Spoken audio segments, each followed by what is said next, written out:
T P Jayendran master, ഈ വിശ്വഗുരു എന്നൊരു കൺസെപ്റ്റിന് ഡോക്ടർ മോഹൻ വർഗീസും റിട്ടയർഡ് കേണൽ എസ് ഡിന്നിയും പറഞ്ഞു വെച്ച ഒരു അടിവരയിട്ട ഒരു വാക്കുണ്ട്, സാംസ്കാരിക ശക്തി. എത്രയോ കാലങ്ങളായി നമ്മൾ ആർജിച്ചു വന്ന ഒരു സാംസ്കാരിക കരുത്ത്. അതായത് വാക്കുകളാൽ പ്രകീർത്തിക്കപ്പെടുന്ന ഒരു കാര്യം മാത്രമല്ല നരേന്ദ്രമോദി വിശ്വഗുരു എന്നത്, അല്ലെങ്കിൽ ഭാരതം വിശ്വഗുരു എന്നത്. അതിന് സാംസ്കാരികമായി ഇടപെടേണ്ട ഘട്ടങ്ങളിൽ ഇടപെടേണ്ട രീതിയിൽ ഇടപെട്ട് അവസാനിപ്പിക്കാൻ പറ്റുന്ന ഒരു രീതി, ഒരു ശൈലിയുണ്ട്, അല്ലേ? കൃഷ്ണരാജ്, ഞാൻ അവിടത്തേക്കായിരുന്നു വന്നത്. അത് വളരെ മനോഹരമായിട്ട് മോഹൻ വർഗീസ് സാർ ചൂണ്ടിക്കാണിച്ചു. നോക്കൂ, യുദ്ധരംഗത്ത് ഭാരതത്തിന് തനതായ ചില പൈതൃകങ്ങളും ചില സന്ദേശങ്ങളും ലോകത്തിന് മുമ്പാകെ നൽകിയിട്ടുണ്ട്. ഞാൻ എൻ്റെ ഭാഷണം അവസാനിപ്പിക്കുന്ന സമയത്ത് ഞാൻ പറഞ്ഞു, ഓരോ സന്ദർഭത്തിലും അല്ലെങ്കിൽ ഓരോന്നിനും ഓരോ നിമിത്തമുണ്ട്, ഓരോ സന്ദർഭമുണ്ട്. അത് കൃത്യമായി ഗീത ഉപദേശ രംഗത്തെക്കുറിച്ച് നമുക്ക് ഓർക്കാം.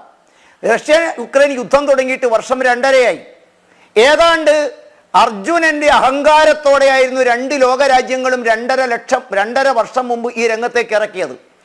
ആ സമയത്ത് അർജുനൻ ഏത് രൂപത്തിലാണോ അഹങ്കാരിയായി ആയുധങ്ങളുടെ സജ്ജീകരണം കൊണ്ട് തൻ്റെ പരിശീലനം കൊണ്ട് ലോകത്ത് തനിക്ക് കീഴടക്കാൻ ഒന്നുമില്ല എന്നുള്ള ബോധ്യത്തോടു കൂടിയിട്ട് അദ്ദേഹം വളരെ കൃത്യമായിട്ട് ആ ചർച്ചയിലേക്ക് മുന്നോട്ട് പോയി. പക്ഷെ നമുക്കറിയാം ഉണ്ടായത് എന്താണ്. ആ യുദ്ധരംഗത്ത് തൻ്റെ അഹങ്കാരം ശമിച്ച മുഹൂർത്തത്തിലാണ് അദ്ദേഹം കൃത്യമായിട്ട് ഒരു സന്ദേശം ലോകത്തിനും അർജുനൻ നൽകാൻ വേണ്ടി എടുത്തത്. അതുമാതിരിയുള്ള ഒരു സന്ദർഭമാണ് ഇപ്പോൾ അങ്ങ് ഇരിഞ്ഞു കളയാമെന്ന മോഹത്തോടെ മുന്നോട്ട് വന്ന അഹങ്കാരമായ റഷ്യയും യൂറോപ്യൻ രാജ്യങ്ങളുടെ പിന്തുണയോടെയും ആയുധത്തിന്റെ സഹായത്തോടെയും തങ്ങളെ സഹായിക്കാൻ സാധിക്കുമെന്നുള്ള യുക്രൈന്റെ മോഹത്തിനും ഒരു നിമിത്തമായി ഭാരതം മാറുന്നു. മറ്റൊന്നുകൂടിയുണ്ട് ഇവിടെ കൂട്ടിച്ചേർക്കാൻ. പ്രധാനമന്ത്രി ഒരു കാര്യം കൂടി പറഞ്ഞു, ഇത് യുദ്ധത്തിന്റെ യുഗമല്ല, യുദ്ധന്റെ നാടാണിത്. ഭാരതം ശക്തി സംഭരിക്കുന്നത് യുദ്ധമുഖത്ത് തങ്ങളുടെ കഴിവ് പ്രകടിപ്പിക്കാനല്ല, ലോക സമാധാനത്തിന്റെ സന്ദേശം പകരാനുള്ള കരുത്താണ് ഭാരതം ആർജിക്കുന്നത്. ഇത് യുദ്ധത്തിന്റെ യുഗമല്ല, ഇത് സമാധാനത്തിനു വേണ്ടിയുള്ള കരുത്താർജിക്കേണ്ടതാണ്. ഈ യുദ്ധരംഗത്ത് നമ്മൾ പാലിക്കേണ്ടത് ബുദ്ധന്റെ സന്ദേശമാണ്. കാരണം യുദ്ധത്തിലൂടെ രാജ്യം എന്ത് നേരും. എൻ്റെ ഓർമ്മയിൽ UN ഇപ്പോൾ പറയുന്നത് 5 ലക്ഷത്തോളം മുറിവേറ്റപ്പെട്ടവരോ കൊല്ലപ്പെട്ടവരോ ആണ് യുക്രൈൻ യുദ്ധത്തിന്റെ റഷ്യൻ യുദ്ധത്തിന്റെ ഇന്നത്തെ സന്ദേശം എന്ന് പറയുന്നത്. അതോടൊപ്പം ആ യുദ്ധത്തിന്റെ അലിയൊലികൾ കേവലം 2 രാഷ്ട്രങ്ങളിൽ ഒതുങ്ങി നിൽക്കുന്നില്ല. സാർവദേശീയ രംഗത്ത് തന്നെ ഇരു രാജ്യങ്ങളും ഉണ്ടാക്കിയിരിക്കുന്ന യുദ്ധത്തിന്റെ കെടുതികളും പ്രവർത്തനങ്ങളും ലോകത്തിന്റെ മുഴുവൻ തലങ്ങളിലേക്ക് തടയുന്നു.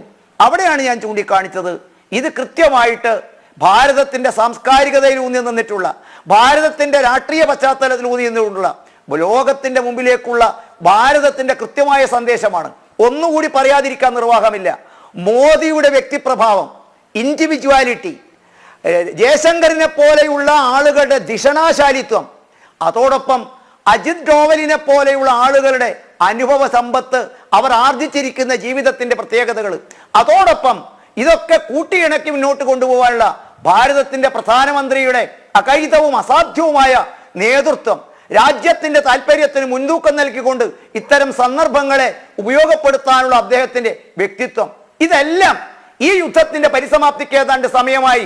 തേർത്തട്ടിൽ ക്ഷീണിച്ചു നിന്ന അർജുനന് ഗീതോപദേശം നൽകി അദ്ദേഹത്തെ കർത്തവ്യനിരതനാക്കിയ മാതിരിയിൽ ഉക്രൈനെയും റഷ്യയെയും അവർ ഇപ്പോൾ ഏതാണ്ട് 2.5 വർഷക്കാലം കൊണ്ട് അവരൊരു കാര്യം മനസ്സിലാക്കിയിരിക്കുന്നു.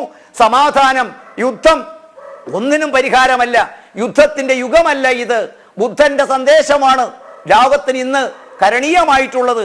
അത് ലോകരാജ്യങ്ങളുടെ കൂടെ പിന്തുണയോട് കൂടിയിട്ട് നടപ്പിൽ വരുത്താൻ ഭാരതത്തിന്റെ പ്രധാനമന്ത്രിക്ക് കൃത്യമായ അദ്ദേഹത്തിന്റെ വ്യക്തിത്വവും അനുഭവവും തൻ്റെ ടീമിനെയും സമഞ്ജസിപ്പിച്ചുകൊണ്ട് മറ്റ് രാജ്യങ്ങളെ മുഴുവൻ വിശ്വാസത്തിലെടുത്തുകൊണ്ട് ഒരവസരം ഒരുക്കുന്നില്ല ശ്രമത്തിന് ലോക പിന്തുണ കൂടി ആർജിക്കാൻ കഴിയുന്നു എന്നുള്ളതാണ് ഈ സന്ദർഭത്തെ വളരെ കൃത്യമാക്കുന്നത്.